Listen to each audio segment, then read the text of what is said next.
வணக்கம்.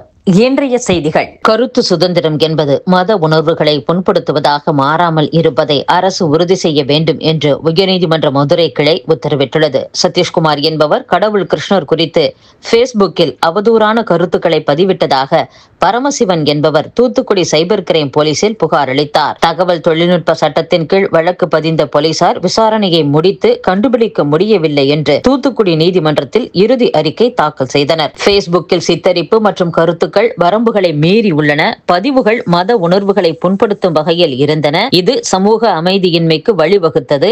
குற்றச்சாட்டுகளில் தீவிரத்தன்மை இருந்த போதிலும் வழக்கை போலீசார் சாதாரணமாக கையாண்டனர். விசாரணையை நிறுத்திவிட்டு கண்டுபிடிக்க முடியவில்லை என்று முடித்துவிட்டனர். கீழமை நீதிமன்றம் பிறப்பித்த உத்தரவு ரத்து செய்யப்படுகிறது. போலீசார் விசாரணையை தொடர்ந்து 3 மாதங்களுக்குள் இறுதி அறிக்கையை தாக்கல் செய்ய வேண்டும் என்று நீதிபதி உத்தரவிட்டுள்ளார்.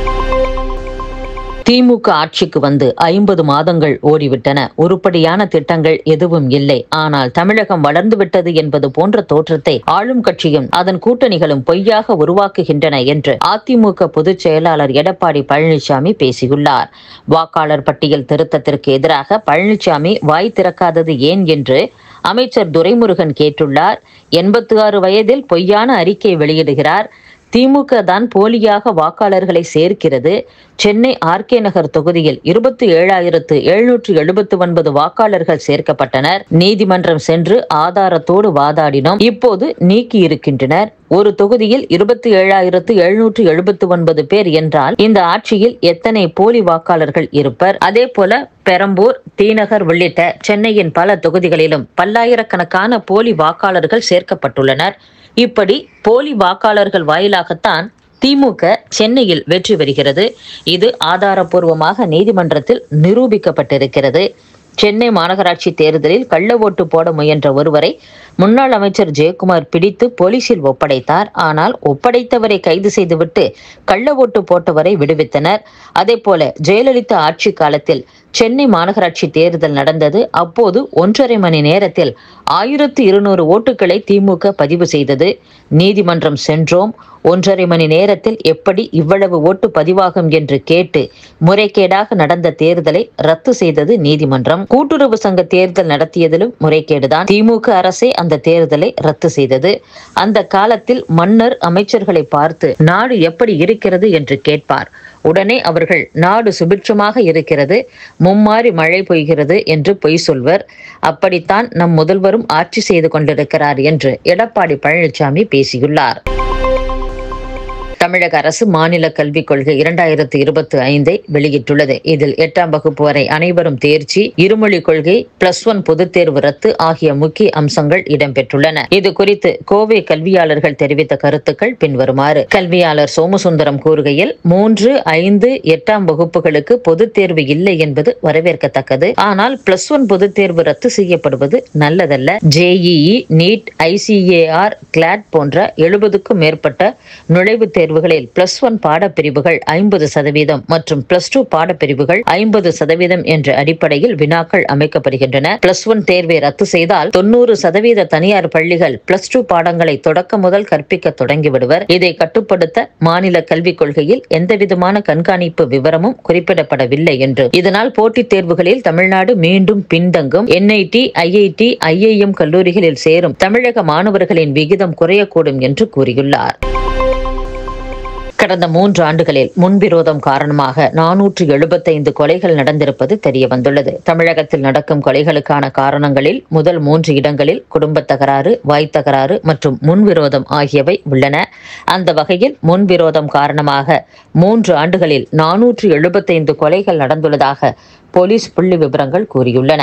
இது குறித்து போலீஸ் அதிகாரிகள் கூறும்போது, காவல் நிலையங்களுக்கு வரும் புகார்கள் மீது போலீசார் துரிதமாக நடவடிக்கை எடுப்பது இல்லை. விசாரணை அதிகாரிகளின் அலட்சியம் காரணமாக முன்விரோத கொலைகள் அதிகரித்து வருகின்றன. பிரச்சனைகளை தீர்த்து வைப்பதில் போலீஸ் அதிகாரிகள் கவனம் செலுத்துவது இல்லை. சட்ட ரீதியாக நடவடிக்கையும் எடுப்பது இல்லை. குற்றம் செய்தவர் தண்டிக்கப்படும் போது எதிர்த்தரப்பினர் மீது கோபம் கொள்வது இயல்பு. இந்த பகை வளரவிடாமல் ஏற்படாமல் பார்த்து கொள்ள வேண்டிய பொறுப்பு போலீசாருக்கு உள்ளது. காவல் நிலையங்களுக்கு வருவோரின் பிரச்சனைகளை கூர்ந்து கவனித்து நடவடிக்கை எடுத்தாலே 50% முன்விரோத தகராறுகள் குறைந்துவிடும். முன்விரோதம் காரணமாக பழிக்கு பழி வாங்க துடிப்போரை ரகசியமாக கண்காணித்து போலீசார் முன்னெச்சரிக்கை நடவடிக்கை எடுக்க வேண்டும். அப்போதுதான் இத்தகைய கொலைகள் குறையும் என்றும் கூறியுள்ளனர். கறவை மாடுகள் வளர்ப்பை ஊக்குவிக்கும் நோக்கத்தில் ஆவினுக்கு பால் வழங்கும் அனைவருக்கும் லிட்டருக்கு 3 ரூபாய் ஊக்கத்தொகை வழங்க அரசாணை வெளியிடப்பட்டுள்ளது. உடுமலை எஸ்ஐ கொலையில் தொடர்புடைய குற்றவாளியை போலீசார் என்கவுண்டர் செய்தபோது நடந்தது என்ன என்ற தகவல் வெளியாகியுள்ளது. என்கவுண்டர் சம்பவம் குறித்து குடிமங்கலம் இன்ஸ்பெக்டர் திருஞான சம்பந்தம் கூறுகையில், போலீசில் புகார் கொடுத்ததை அடுத்து புலன் விசாரணை அதிகாரியை நியமிக்க JM2 நீதிமன்றத்திற்கு FIR அனுப்பி வைக்கப்பட்டுள்ளது. அதில் ஆகஸ்ட் 7ஆம் தேதி காலை 5:30 மணிக்கு எஸ்ஐ கொலை வழக்கில் தொடர்புடைய மணிகண்டன் தாமாக முன்வந்து கொடுத்த ஒப்புதல் வாக்குமூலத்தின்படி மேற்படி கொலைக்கு பயன்படுத்திய அரிவாள் மற்றும் இரத்தக்கரை படிந்த துணி ஆகியவற்றை எடுத்து தருவதாக போலீசாரிடம் கூறினார். இதையடுத்து சிக்கானூத்து உப்பாறு ஓடை பகுதிக்கு இன்ஸ்பெக்டர் திருஞான சம்பந்தம், SI சரவணகுமார், ஏட்டு அழகேஸ்வரன், போலீசார் தனபால், விக்னேஷ் பாபு ஆகியோர் மணிகண்டனை அழைத்து கொண்டு சம்பவ இடத்திற்கு சென்றனர்.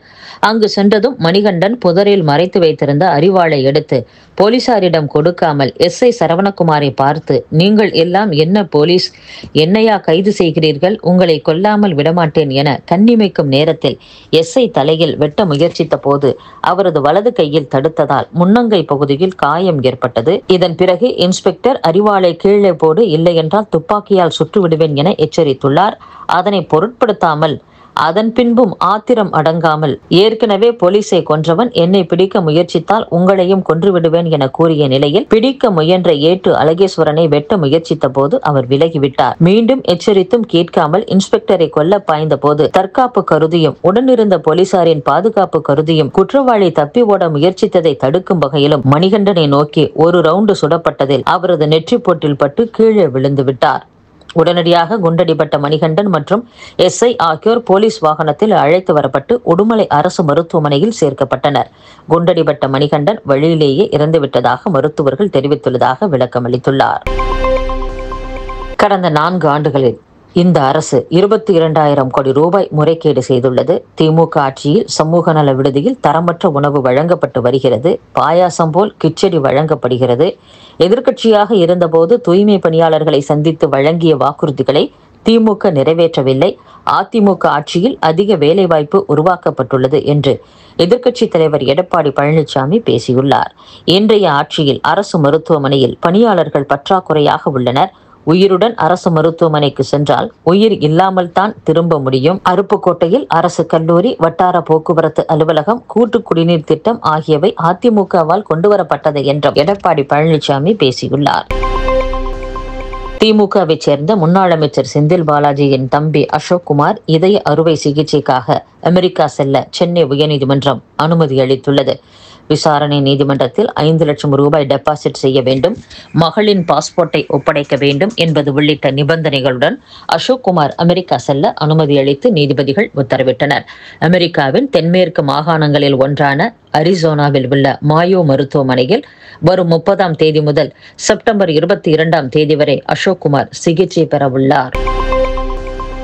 திண்டுக்கல் காளகத்தீஸ்வரர் கோவிலில் சுவாமி சன்னதிக்கு இணையாக அறங்காவலர் மற்றும் செயல் அலுவலர் அலுவலகங்கள் அமைக்கப்பட்டு உள்ளதாக இந்து தமிழர் கட்சி நிறுவன தலைவர் ராம ரவிக்குமார் கண்டனம் தெரிவித்துள்ளார். திண்டுக்கல் காளகத்தீஸ்வரர் கோவிலில் உள்ள பிள்ளையார் சந்நிதிக்கு இடதுபுறம் செயல் அலுவலர் அலுவலகமும் வலதுபுறம் அறங்காவலர் அலுவலகமும் அமைக்கப்பட்டுள்ளன. தெய்வத்திற்கு இணையாக செயல் அலுவலரும் அறங்காவலர் குழுவினரும் அமர்ந்து பணியாற்றுவது அநியாயம். நாத்திகவாதிகள் கூட செய்ய தயங்கும் இந்த கொடுஞ்செயலை இந்த கோவில் நிர்வாகம் செய்து வருகின்றன.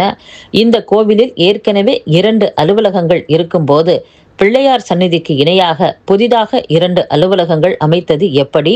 உடனடியாக இது மாற்றி அமைக்கப்பட வேண்டும். இல்லையெனில் பக்தர்களை திரட்டி போராட்டம் நடத்துவோம் என்று ராம ரவிக்குமார் கூறியுள்ளார்.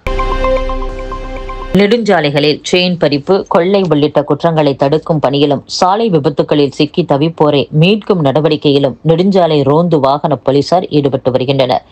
அந்த வகையில் நெடுஞ்சாலை ரோந்து போலீசார் கடந்த ஓராண்டில் சென்னை திருச்சி தேசிய நெடுஞ்சாலை உள்ளிட்ட சாலைகளில் விபத்தில் சிக்கிய 12,628 பேரை மீட்டுள்ளதாகவும், அதுவும் உயிர் பிழைப்பதற்கான கோல்டன் ஹவர் எனப்படும் 1 மணி நேரத்தில் மீட்டுள்ளதாகவும் தகவல் வெளியாகியுள்ளது. இத்துடன் செய்திகள் நிறைவடைகின்றன. மீண்டும் நாளை சந்திப்போம். வணக்கம்.